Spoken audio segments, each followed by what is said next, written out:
Hey everyone, this is Robert, and thank you for tuning into the podcast. And yeah, we have a lot to talk about, and it's Monday, so why not just start off the week with, a good old chat, and just to, chill before, the mayhem can really get started, like, I don't know, tomorrow or so. But today, I figured we might as well just have a chat with this lovely gentleman in the corner right here. We have Mr. Bruce Carey I've with been us called many today. things. Lovely isn't one of them. Oh, come on. But anyways, thank you for joining me on this fine Sure. afternoon. My pleasure. Yeah, so I guess without much further ado, would you like to share, like, for at least one or two people who may not know what you've done? Like, you could just list off your resume and, what stuff you've been doing, and yeah, Well, just to get us started as an icebreaker sure, type of thing. Yeah. sure, Robert. I've been a voice actor. I've been behind a microphone full time since I was 19 years old. I started off as a stage actor. Not everybody comes up as an actor. Um, some people come from broadcast, and some people just say, "Hey, I want to be a voice actor," and then they contact a place like my school, Voices Carey, and we train them and make demos for them. But in my case, I just start off as a kid actor, and then I did children's theater. And then when I was 13, I was just lucky enough to be at a party um, with a producer from the local CBS affiliate who was running a syndicated show called The Judge. And it was typecasting because they cast me as a juvenile delinquent. And at that time, I really was. Um, so that was my break, and then did several of those shows, and I moved on and did more theater. And then by the time I was 19, um, voice acting, using my voice, became my main thrust, and I've been doing that ever since. That's a day or two. Did radio I was a rock radio DJ for a while. Went back, studied improv. By the way, if you're a voice actor, I highly recommend cross training. So, theater, improv. Improv was huge. Um, at that time, I was in a studio that was a consortium of 4 voice actors with the 2 senior senators of voiceover here in Dallas, Fort Worth. And they had big commercial careers. And I was also doing improv classes with Randy Bennett, who was one of the original members of the Groundlings in Los Angeles. And somewhere in there, I would work with a kind of the older guy in the studio, Jerry Houston, who did everything. He had huge career, SeaWorld and 7-Eleven and American Airlines and all that stuff. And one day I was in the booth and he was recording my audition, and he said, I did a character, and he said, I forget if it was like a wee leprechaun or Russian gangster or something like that. And he said, wow, since you've been taking those improv classes, your character work has really come along. So I highly recommend that. And then along the line, I kind of did it all, narration and Lockheed missile narrations and AT&T and all that routine. And that's, the character work is the fun work, but the commercial work is really what pays your bills. So somewhere along the line, Funimation came in, now Crunchyroll, and I started doing stuff for them like Silver's Rayleigh in One Piece early on. And I've actually been doing a lot of flashback work now for the contemporary One Piece, with Luffy as kind of the driving guy who has the haki, the force, and kind of took over for me. And so that's been fun. I just finished a season of Black Summoner, which is a real fun anime. In the last 2 Dragon Ball Z movies, Super Broly and Super Hero, I play a character called Lemo, a little orange guy who is Broly's chauffeur and then becomes a chef in this last one. And little note, they sent me out for the red carpet on both of these movie premieres in LA. First one at the Chinese and the second one at the Geffen Theater. And man, they really, I'll tell you, Sony did a Cadillac job. They flew us out there and they put us up in a great hotel, and we, did the red carpet thing. And it's really a blast. And you know, those Dragon Ball Z fans, and I'm one, are yeah, they're pretty into it.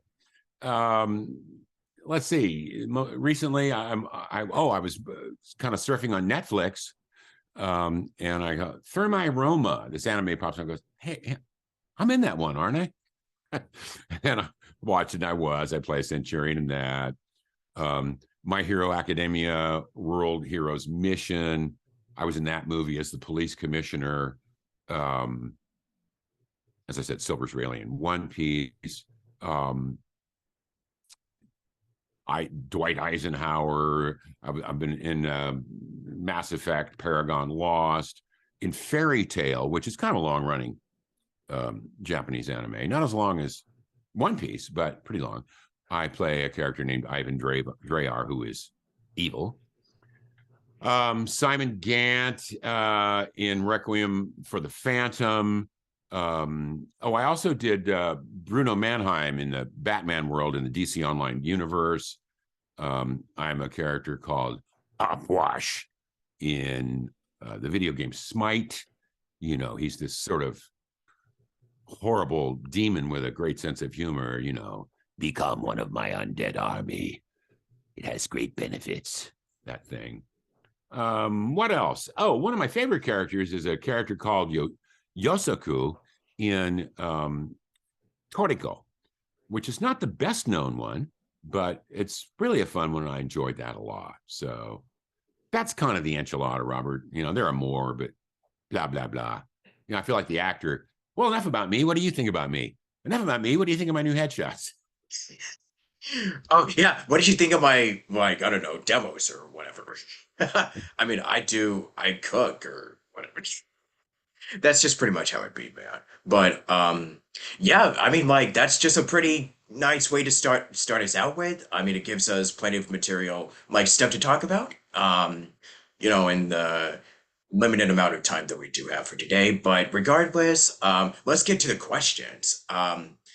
So out of curiosity, have you always was acting kind of something that you've always wanted to do since you were a kid, or did you have like other aspirations or other, like, I don't know, anything else that came to your mind when it comes to pursuing a career? Or was acting like the one thing that you were like kind of set on for life, so to speak? I feel like acting chose me, Robert, and not the other way around. I remember being like yay high and winding my way through my parents' cocktail party with a martini glass with like a Shirley Temple in it, doing characters. And I watching Warner Brothers cartoons when I was a kid, and you know, that's all, folks. And uh, doing voices probably from and characters from probably the age of 4 or 5. So I have to say, I've always been a performer. I also did a year of stand up. I've played guitar since I was a teenager. I've done a lot of MC work. So it was just always, you know, acting is one of the arms of performance. And then along the way, I also did a lot of training. Um, I did dramatic acting training with Gail Cronauer and improv, as I mentioned, with Randy Bennett, and comedy workshops. I had a partner and we wrote sitcoms and submitted those to networks. So yeah, just kind of always in that area. If you're asking me, did I ever think about being a nuclear physicist? No, pretty much acting. Oh yeah, because it's like and it's really interesting how you mentioned that acting found you, because it's not so often that I actually hear stories of like, well, I kind of dabbled a little bit into this, then did a little bit of that before like I started acting later. No, like it was just something that just kind of was there from the very beginning, pretty much. So Pretty that much. is very that is awesome to hear, though. I mean, at least, yeah, you actually stuck around to it, and you know, that's pretty awesome, man. And I really do appreciate that. Well, thanks. I think so too. Yeah, a lot of my friends coming up, you know, they went off and did other things, but this is kind of all I've ever done. And then also from all of my training and experience, I don't know, 10 years ago or so, I just went, as I was coming up, this is interesting. As I was coming up, I had a couple of great coaches in LA and other places, and we would work on a script, and I would learn a thing or two, and then we would move on. But there was no method.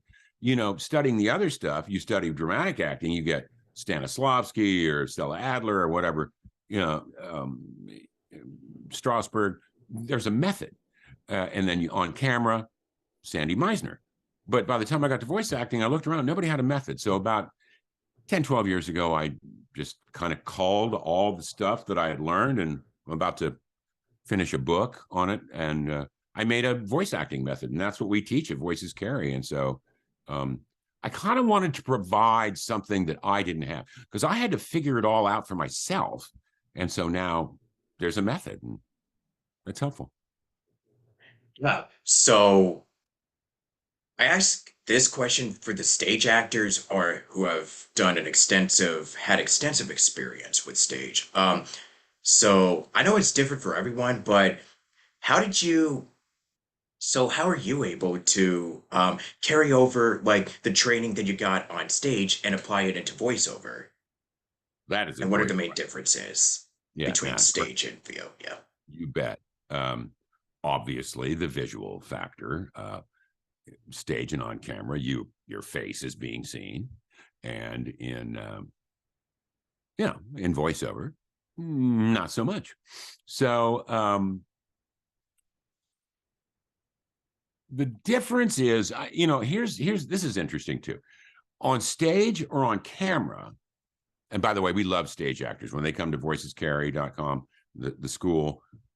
If they've had stage experience, it's just great, because stage just, it's bigger, like film, it's a small performance. Stage is a big performance, and it's much easier to pull an actor back than it is to kick him in the butt and trying to get him to perform more. So the main difference between theater and voice acting is that in theater and also on camera, you generally have a partner in your scene. And that person, as well as an audience, is feeding you energy, and you're feeding off that energy and kind of transmuting it and sending it back. And that's great. But now, if you're going to be a voice actor, we're going to put you in a booth all by yourself, and you've got to be just as in the scene and just as emotive and all that stuff. So the big difference is learning to do it on your own, which means developing your imagination, seeing that scene. Oh, I'm in a soundproof booth. No, you're not. You're on the third moon of Jupiter, and there's stuff going on. So that's the big difference. Voice acting, voiceover, generally we're alone, and on stage you have a partner, and it's bigger on stage, unless you're doing animated character work. Then you can get big.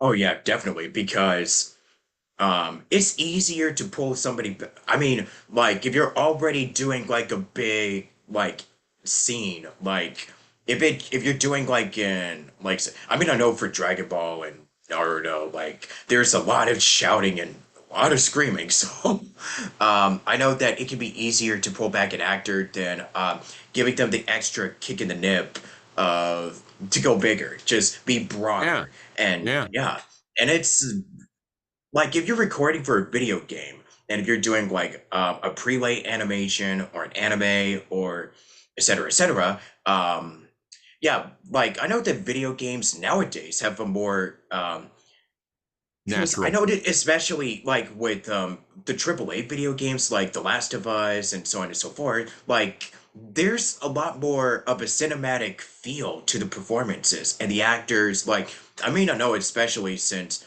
actors have actually acted on film and on the big screen. So I know that the experience is very much like you could just it is reflected on when you're playing a video game because um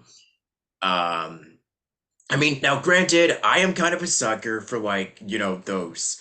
The cheesy 90s, 80s, like the voiceover stuff. I don't know. I just kind of have a soft spot for that. But Yeah. it's really nice when we look at something from like, I don't know, the 90s and looking up to now. There's like you can tell that there's like a 30, 40 year like age gap and difference when it comes to Yeah. performances and just how far we've really evolved and we've grown since the from those radio days of VO and da da da da da. So Yeah. yeah, that's it's very really interesting. Yeah, I'm just kind of It is. yeah, And you Wikipedia time. use the word cheesy because it's so much more. If you go back to the 90s, it's so much more performed.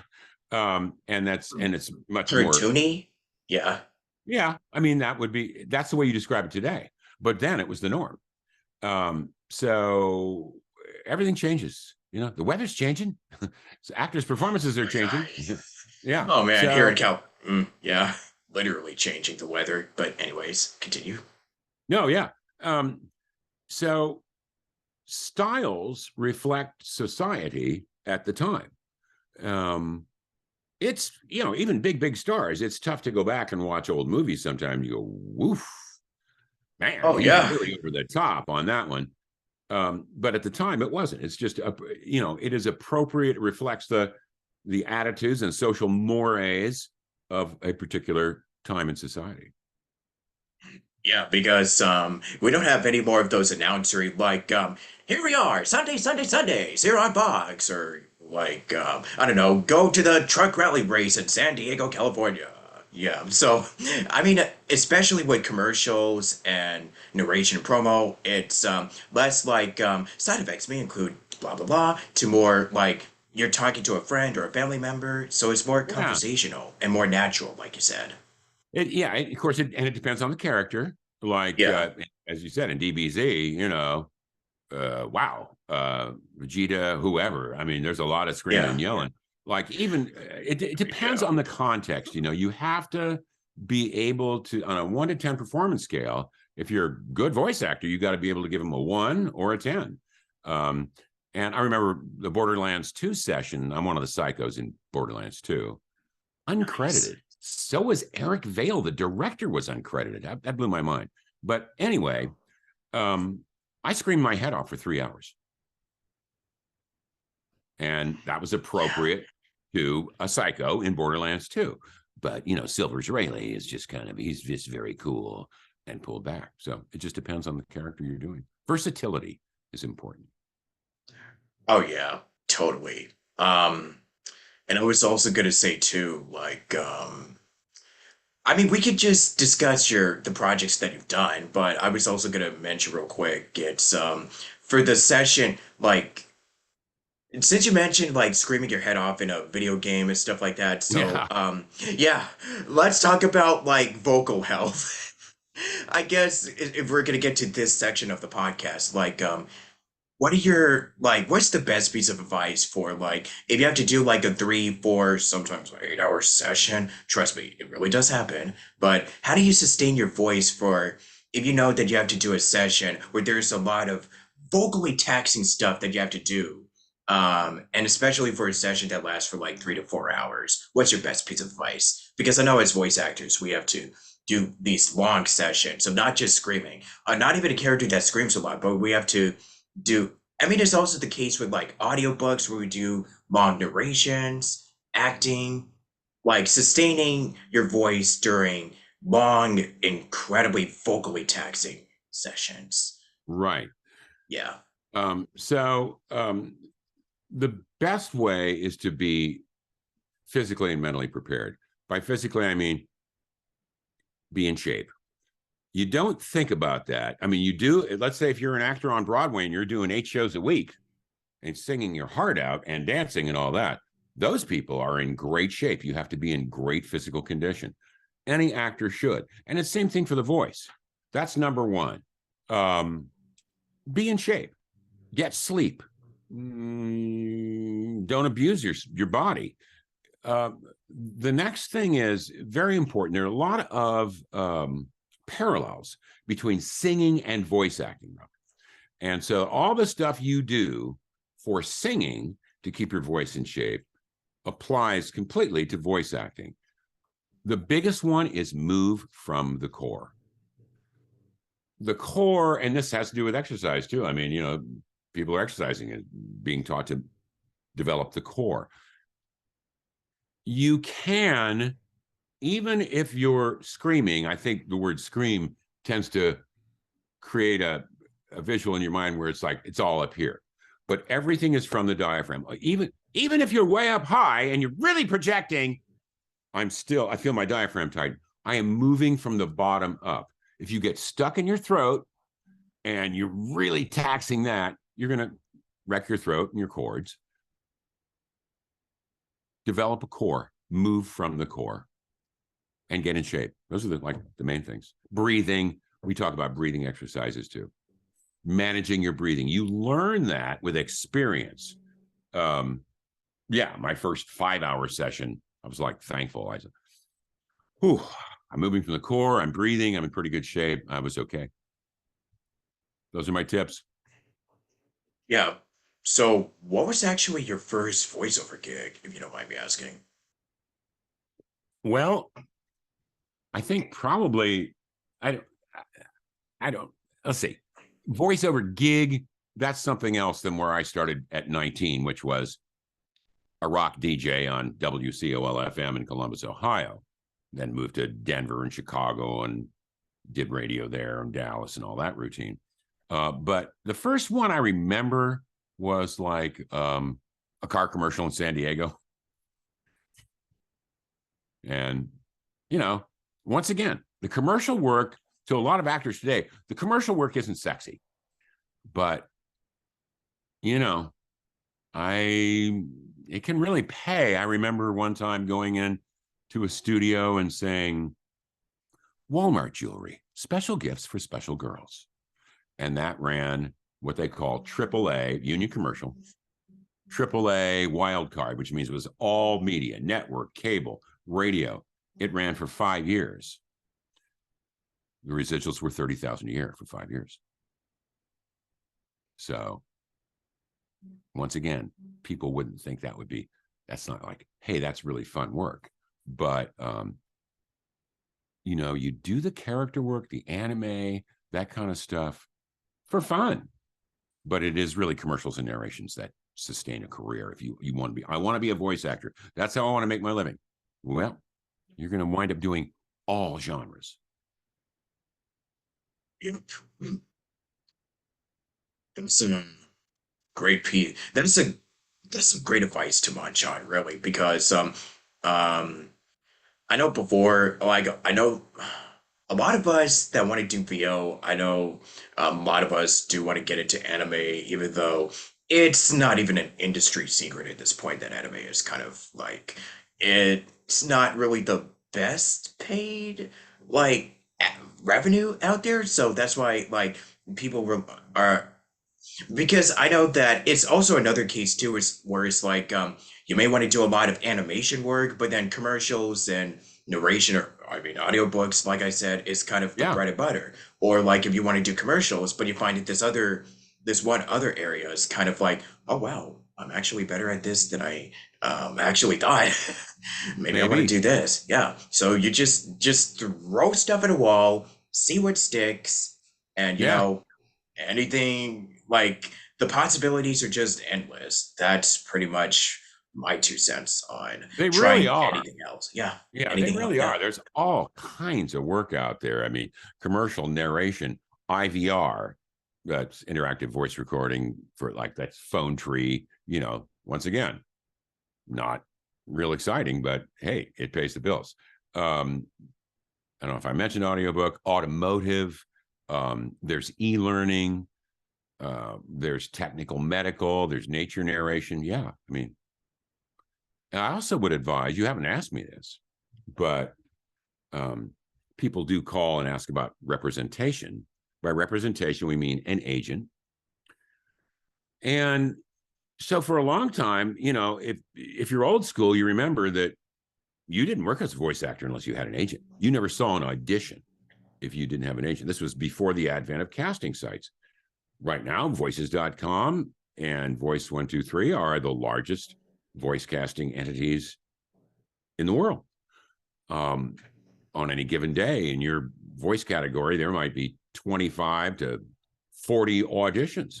So you can stay pretty busy doing that. But I would really recommend a two-pronged attack on representation there, and that you continue, get a great professional demo, continue to pursue, no matter how many agents you have. At one time I had 10. I think I'm down to 7. But, you know, get an agent in Los Angeles, in Dallas, in, you know, Pittsburgh, wherever, and pursue the casting sites. And if you have talent and you've got a good demo, you will work. So I guess something else I should say is how to get work.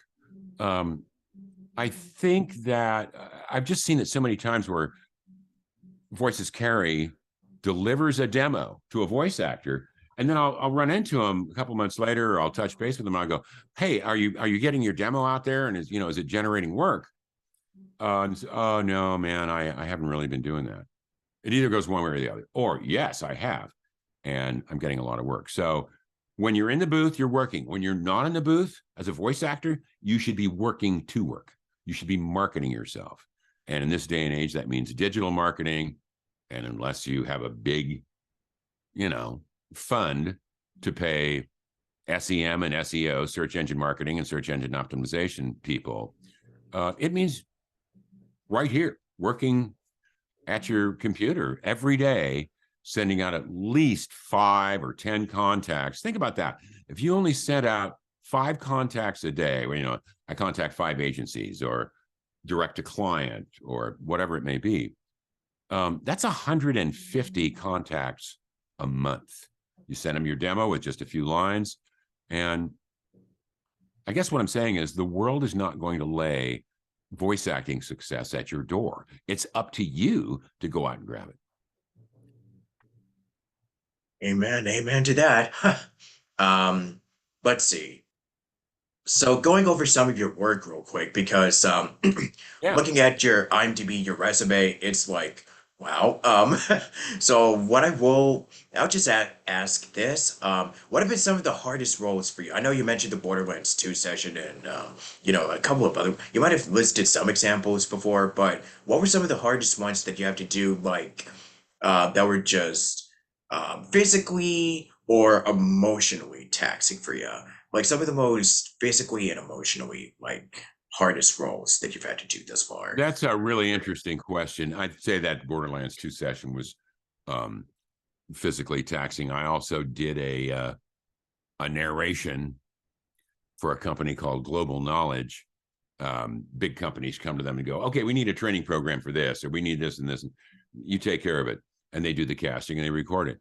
That was a 5-hour, 60-page narration, how to build satellite radios like in the jungle, when you're not near a city. And it was a lot of electronic technical terms. That was a very difficult one. I did a series of heart surgery videos where I was the narrator, and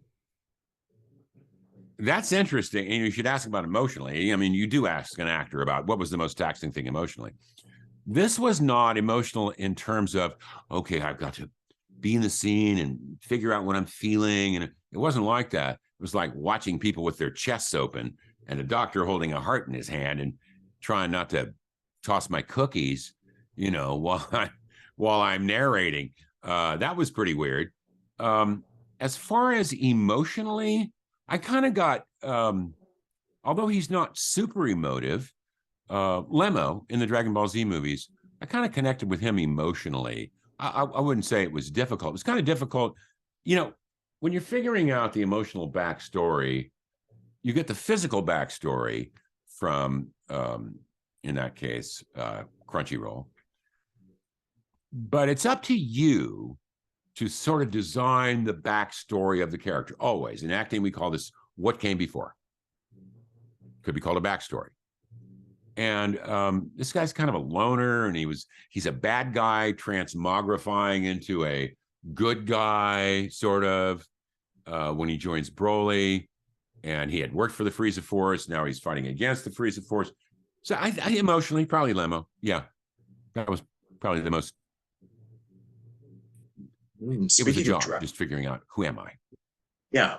But speaking of Dragon Ball, I know that with the last two movies that you've worked on, like Broly and the new superhero movie, I know that um, I really do appreciate that a lot of people really love these films, and I know that working on these must have been like because I know you mentioned that you're also a Dragon Ball fan, so just getting to be a part of such a massive franchise must have been like wow, it must have been out of this world, like literally. So and how what's your overall experience of getting to be a part of? I mean, I know you said that it was a lot of fun, but like getting to be a part of like I guess the Dragon Ball community, how would you Yeah, describe it? yeah, that's great. There are a lot of good people in there. Um, the actors, Chris Sabat, of course, and he actually directed me in the English version of both of those movies. And he's a fine voice He's a actor, great and guy. Yeah. yeah, and he's quite the director also. Um, so the actual experience, and of course Monica Rial and Ian and all those other folks who are involved.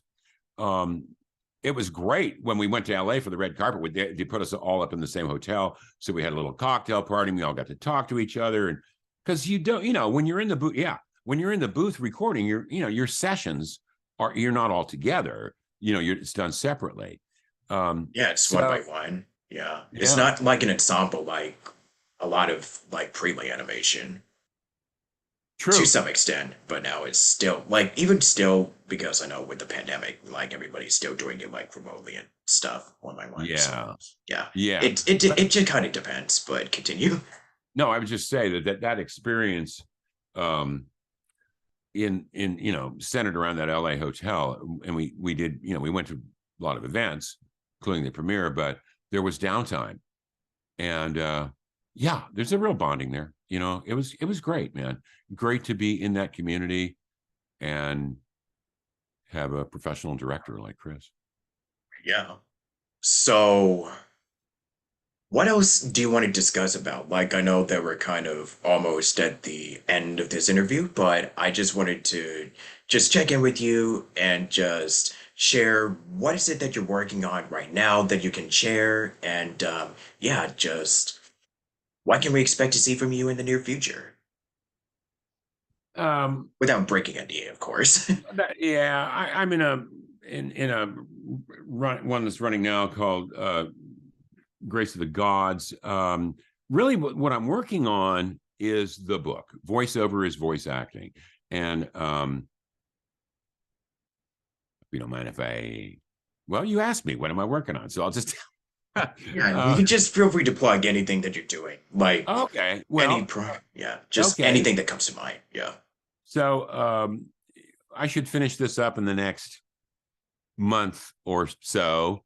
This book, it's just we're on the final edit, and it's about a voice acting method, and it's like, where do you start, how do you prepare, all that, which is what we teach at Voices Carey. This is a voice acting school. I felt like I wanted to give something back, so a few years ago we started this voice acting school. It's all online. Used to teach in the studio, um, but then the pandemic hit, so we moved it all online, and the thing just went. And now we coach voice actors from California to Boston, and actors at all levels. And we have group classes and private classes, and we produce demos, and we teach an actual method, which it's not a big secret. What is the method? The method is whether you're holding an anime script or a Chevrolet commercial in your hand, it's a scene. Many people come in just thinking it's about the voice. No, it's scene work. So we use all original scripts, and we teach you to define or design a scene. And in that scene, ask the actors questions. In the scene, I'm in a scene now with you, Robert. Who am I? Where am I? What am I doing? How do I feel about it? How do I want the person I'm talking to feel about it? What's my goal? Where do I want this thing to go? And we have 9 people at Voices Carey. We have a lot of instructors. They're all experienced, trained by me. And we've got a great group of people, and I can say to you with great satisfaction, almost everybody in this class says, this is the best part of my week. And so I feel like we're doing it, and we're helping them evolve, and that's great. That's kind of when I'm not behind a microphone commercially, I'm with the school. So that's kind of it. At voicescarey.com, VOICESCAREY. You can go to the website and read up on it. You can actually also reach us by phone. I think there's a phone number on the website, and I answer it. I'm writing, as I said, writing the book. I work out at Crunchyroll, and running the school. Yeah, that's kind of what I'm working on right now. With like any last words or last piece of advice that you want to close us out on? Yeah, run, get out while you can. Um, no, no, I would say, just like anything else, whether you do it with us at Voices Carey or somewhere else, get training. It's great. You may be filled with natural talent, and that's wonderful. But if you don't get some training from professionals, you're going to miss out on things. And another thing about professional training is it saves you time.